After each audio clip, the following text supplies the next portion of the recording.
Mirë se erdhët në Ministrinë e Infrastrukturës dhe Energjisë. Ju jeni studentët e Gjeologjisë dhe në kuadër të Paktit të Universitetit, Ministria jonë patronazhon dhe mbulon disa nga pjesët e Universitetit Tiranës, pjesët cilës jeni edhe ju. Kemi zhvilluar takime tjera me studentët e arkitekturës, me studentët e inxhinierisë të ndërtimit, studentët e teknologjisë dhe komunikimit, dhe ndërkohë ka ardhur radha juaj. Dua sot që t'ju flas dhe t'ju tregoj se si ne kemi konceptuar bashkëpunimin tonë në të ardhmen, por me shumë interes do t'i gjoja dhe se çfarë nevojash ka fakulteti juaj dhe çfarë mendoni se ne duhet bëjmë në suport tuajin për të marrë sa më shumë qoftë nga ministria apo nga ndërmarrjet tona të varësisë, të cilat janë specializuara në fushën ku ju sot studioni për të diplomuar shumë shpejt. Kryesisht, lajmi i mirë që dua t'ju jap është, besoj e keni marrë vesh, sepse lajmet e mira u thënë shpejt, që ndërtesa për cilën prej kohësh flitej se ndoshta duhet lëviznet, tashmë është totalisht e fakultetit tuaj. Dhe ka dhe një plan për të rikonstruktuar dhe për të krijuar kushte më të mira për të zhvilluar studimin apo praktikat të cilat bëhen brenda ambienteve ku ju qëndroni. Ministria e Infrastrukturës dhe Energjisë është e impenjuar dhe e angazhuar që t'ju mbështes juve gjatë gjithë procesit të praktikave. Në një nga takimet që kam pasur, në një forum për të thënë të drejtën, disa student nga Fakulteti i Gjeologjisë më kanë thënë që është shumë e vështirë se dhe praktikat që gjejnë në Tiranë, zakonisht janë praktikat teorike, të cilat nuk ju ofrojnë ndihmë të madhe për sa i përket temave diplomës apo edhe dijeve të cilat do t'ju shërbejnë në të ardhmen kur ju të dilni në jetë. Kështu që gjatë këtyre 2 javë nga ai forum, ne jemi ulur dhe kemi bërë një plan se si mund t'ju mbështesim juve për sa i përket praktikave. Dhe diçka që kemi vendosur është ne të përdorim institucionet në varësi, pra ishtin, i cili është një nga inspektoriatet më të rëndësishme për sa i përket kontrollit teknologjik të të gjitha hidrokarbureve apo edhe minerareve të tjera, por gjithashtu dhe aksemin, i cili është një tjetër institucion që kontrollon sigurin në minjera dhe nga që unë kuptoj është shumë e rëndësishme për ju nëse nesër apo kurdo që ju të vendosni që të filloni të punoni pasi të diplomoheni, mund të bëheni pjesë e këtij sektori kaq i rëndësishëm në Shqipëri, por që ka nevojë për rregullim akoma më të mirë, pra sektorit minerar. Kjo përsa i përket pjesës së praktikave. Gjithashtu, mie në kuadër të Paktit për Universitetin është e angazhuar që çdo vit të marrë 5 student ekselence dhe t'i punësoj pranë saj apo në ndërmarrjet e varësisë për të qenë pjesë e stafit ton dhe nga fakulteti juaj. Sigurisht për sa i përket kësaj pjesës së ekselentëve, duket pak dhe si diskriminuese. Dhe unë e them shpesh këtë, jo gjithmonë ata që janë ekselent në shkollë bëhen punonjësit më të mirë, dhe e di që do bini dakord shumica e atyre që nuk është se janë të radhjeta, por eksperienca tregon që ka edhe studentë të cilët kanë mesatare jo dhe aq ekselente, por që kthehen në asetet vërteta për sa i përket vendeve ku ata punojnë. Dhe unë për thënë drejtën këtë fakt e mbështes shumë. Por duhet kuptuar që qeverisë shqiptare ju desh një kriter i cili përzgjidhte nga ju ata studentë të cilët duhet afrohen dhe të punojnë me ne sa më shpejt e mundur. Dhe u zgjodh kriteri i notës duke qenë se ishte kriteri më i lehtë dhe përcaktues. Por kjo nuk bën askënd nga ju që të përjashtohet nga mundësia e konkurimit të pastër dhe të hapur në gjitha pozicionet e administratës shtetërore dhe ju të bëheni pjesë e saj me shumë kënaqësi. Pak a shumë, këto janë iniciativat që ne kemi për fakultetin tuaj, por edhe një gjë tjetër që kemi nisur dhe po e aplikojmë ndërkohë me fakultetin e arkitekturës dhe atë të inxhinierisë së ndërtimit është projektet e përbashkëta, pra projektet të ministrisë dhe të atyre fakulteteve. Dhe ndërkohë është diçka që mund ta bëjmë dhe bashkë, pasi ne na duhet shpesh herë që të bëjmë studime fizibiliteti, si për shembull për cilësinë gjeologjike të tokës ku do ndërtohet një tunel apo një autostradë re, ndaj përveç gjitha sektorëve që unë përmenda deri tani, siç janë hidrokarburet apo sektori minerar, sigurisht edhe në sektorin e ndërtimit, shumë nga ju, për sa i përket studimit gjeologjik, mund të gjejnë veten dhe mund të bëhen pjesë e bashkëpunimit tonë për të ardhmen. Këto ishin gjërat që unë kisha për të thënë për momentin dhe tani dua që ju ta merrni fjalën dhe stafi im që qëndron atje dhe që janë të dedikuar për sa i përket paktit të universitetit, do mbajnë shënime për të zgjidhur gjithçka që ju sugjeroni apo që mendoni që ministria mund të bëjë për ju, për t'ju facilituar dhe për t'ju mbështetur në të ardhmen. Filloj nga ty? Përshëndetje, unë jam Ensar Kreka, student i Fakultetit i Gjeologjisë dhe i Minierave, pranë departamentit të inxhinierisë së burimeve minerare dhe gazhomatik. Atëherë unë normalisht fakulteti jonë dihet domethënë problemet që kanë lidhje me kushtet e mjedisit, por që normalisht deri dje nuk ishte mundur për shkak sepse ka qenë në pronë të dikujt tjetër, kanë qenë dokumenta dhe normalisht nuk merret dot asnjë zhvillimi asgjë, por që tani shpresojmë që ndodhi diçka domethënë. Një problem tjetër që kisha unë domethënë është te pjesa e pas diplomimit. Pas diplomimit, pjesa e licencimit profesional. Shikojmë tregun e punës, unë momentalisht jam i punësuar, jam dhe student, jam i punësuar në profesion. Shikojmë që kemi probleme në lidhje me licencimin.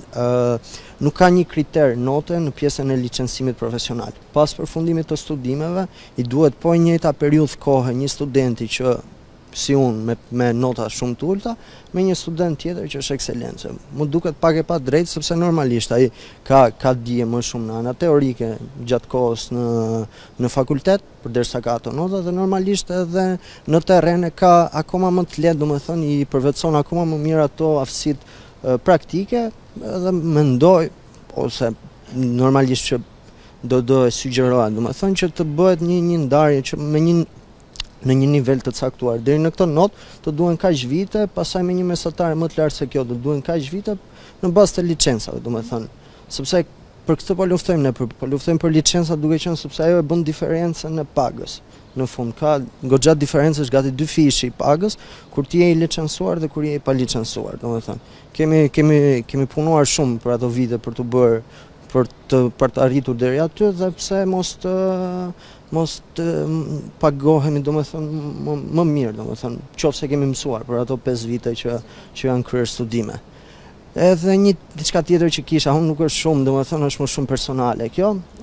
Unë kam zgjedhur një temë diplome që nuk është bërë ndonjëherë më parë, është risi, domethënë, edhe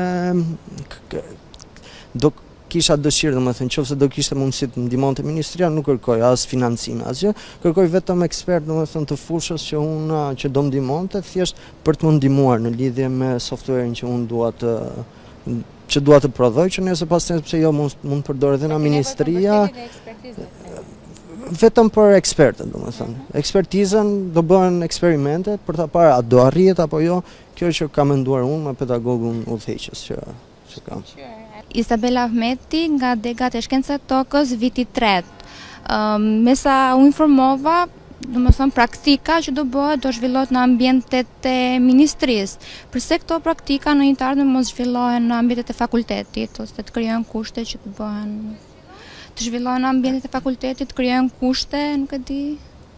Patjetër që ju mund të bëni praktika në universitet, por ne besojmë dhe besoj që edhe një pjesë e juaj, po ndoshta edhe profesorët tuaj, pra stafi akademik, ne besojmë që kur ju dilni jashtë universitetit, pra pas pjesës teorike, është shumë e rëndësishme që të përballesh, prandaj quhen dhe praktika, që të përballesh pra me realitetin se si do jetë kur ti do punosh. Dhe për të thënë të drejtën, unë mendoj që për juve dhe për profesionin që keni zgjedhur profesion shumë të bukur, keni zgjedhur profesion të vështirë, por e keni zgjedhur dhe në një vend që ka sektor ku ju mund të aplikoni atë profesion, pra hidrokarburet. Ne jemi vend i vogël, por shumë i pasur, pasuritë minerare dhe gjithçka tjetër. Kështu që nëse ju dëshironi ta bëni në universitet dhe kërkoni që ministria t'ju mbështes në forma tjera, bazë materiale apo nuk e di ngritje në laboratorëve, sigurisht është diçka që ne mund ta marrim parasysh. Megjithatë, unë do t'ju sugjeroja që jo vetëm brenda këtu ministrisë, ku kryesisht ndodhen ekspert. Ne kemi ekspert fushës dhe i kemi dhe shumë të mirë edhe të vjetër në profesion dhe unë insistoj që ata duhet ja përcjellin të rive çfarë din dhe çfarë sjellin nga tërë vitet e punës mbi supe. Unë do t'ju sugjeroja që të përdornim edhe institucionet e varësisë, siç ju thash, aksemin pra që merret me sigurinë e minierave, apo edhe ishtin, që është një institut teknologjik i mirëfillt i vetmi në Shqipëri, por edhe biznese private, entitete private, cilat janë të lidhura me ministrinë për shkak licencimit dhe që kryen aktivitet në sektorët për cilët ju po specializoheni, sepse e bën praktikën më specifike, e bën praktikisht. Do të thotë që të praktikosh diçka, ndërkohë që anën akademike ju e keni të plotësuar. Megjithatë, ne jemi të hapur për çdo lloj sugjerimi që ju keni. Lejmën Salhila, gjeomatik viti par master. Në qoftë se do të kishte mundësi të na ofroheshin mundësi për specializime jashtë, domethënë, merrnim më shumë njohuri, domethënë, rreth mënyrës se si funksionon puna në miniera, domethënë se gjithkohon ka pas bashkëpunim, domethënë, dhe në kohën e komunizmit ka qenë arrie kjo që merrej gjithmonë jashtë. Domethënë për pjesën nga jeta akademike deri në pjesën e punës, është problemi i laboratoreve. Për shembull PVT-ja tek inxhinieria e naftës, veç se nuk funksionon, ka dhe një kosto shumë të lartë, veç mirëmbajtje edhe për pjesën e rregullimit, pasi është tërësisht jashtë pune, dhe këtyre studentëve të cilët të zhvillojnë aktualisht jetën akademike tek fakulteti jon, u duhet që të ballafaqohen domethënë me atë që mund të bëjnë edhe në terren nesër pas nesër. Ky është problemi më kryesor që has sidomos inxhinieria e naftës. Përshëndetje. Unë jam inxhinieri gjeomjedis, master viti parë, master shkencor dhe është hera e dytë që hapet ky master, kështu që ne jemi studentët e parë që vijmë edhe nga bachelori gjeomjedis dhe tani po bëjmë master shkencor po gjeomjedis. Edhe jemi vetëm 10 veta. Kështu do të na keni me kimet. Ajo çfarë un kam konstatuar, u kam thënë edhe një herë, po e përsëris, meqense gjithë këtu janë pjesë e gjeologjisë, është që paktën gjeomjedis nuk kam hasur hapësira për të gjetur për punë apo për praktika. Ndoshta institucionet, qoftë ministria, qoftë institucionet në varësi, kanë nevojë që t'informojnë që ka një deg që studion dhe ka studenta që kanë mbaruar mesatare mbi 7 dhe po kërkojnë që t'integrohen. Kështu që kemi nevojë që ministritë dhe këto institucionet na njohin neve. Paktën flas për gjeomjedisin si deg. Në qoftë se mund të shtoja për hapjen e një zyre për këshillim karriere, që personat domethënë ose studentët të cilët mbarojnë degën e caktuar bachelor duan të vazhdojnë masterin, kjo zyrë të merret domethënë për sa hapësira ka në treg për vende pune, sa mund të jenë të aftë domethënë nga kalimi, për shembull, kush është për inxhinieri nafte, do të kaloj për gjeomjedis, a është i mundur ky kalim, a duhet, sepse mund të ketë persona të tjerë që mund ta bëjnë më mirë atë lloj profesioni apo atë lloj pune. Këta student, nëse mbarojnë bachelorin, vazhdojnë për një deg tjetër, mos të thonë që nuk e ke bachelorin që duhej apo pse ke kaluar për këtë lloj masteri. Pra të paraprihen gjërat dhe jo të rregullohen më vonë pasi kanë ndodhur. Mendoj që këtu në Shqipëri, sidomos për studentët, më shumë se sa të shtosh zyrën e karrierës, si njësi domethënë të departamenteve të caktuara në shkollë, është futja e një kulture që në qoftë se ndodh një herë domethënë të tjerët të bashkohen. Pra edhe studentët duhen nxitur sadopak. Unë dua t'ju falenderoj shumë për kohën që kaluam bashkë sot. Ju falenderoj për të gjitha pyetjet dhe shqetësimet që ngritët, sepse ne kemi nevojë të bazohemi në kërkesat tuaja dhe mos t'ju ofrojmë gjëra të cilat nuk kanë vlerë për ju. Është detyra jona që t'ju zgjidhim problematikën sa më parë me ndërtesën, që tashmë është pronësi e fakultetit tuaj, por rekonstruksioni i saj është një nga prioritetet që Ministria e Arsimit në mbështetje dhe nga Ministria e Infrastrukturës dhe Energjisë ka. Praktikat tuaja të akomodohen në mënyrën sa më të mirë të mundshme, sipas specifikave që kërkuat gjatë këtij takimi, për t'i bërë ato efikase dhe të kenë dobi në ecurinë tuaj në të ardhmen kudo që do vendosni të punoni. Gjithashtu, ashtu si përmenda edhe më parë, prezenca e kompanive të mëdha të hidrokarbureve në Shqipëri është shumë e rëndësishme, sidomos zbulimi i fundit i kompanisë Shell Upstream është një nga lajmet më të mira që mund të marrin profesionistët e të sardhme, siç jeni ju. Një depozit e madhe me porozitet të lartë, 30% e cilit është gaz, që do prodhohet në Republikën e Shqipërisë dhe do mbështes strategjinë tonë gazifikimit të vendit, por dhe 70% naftë e lehtë, ashtu sikur më parë është prodhuar në tokën shqiptare.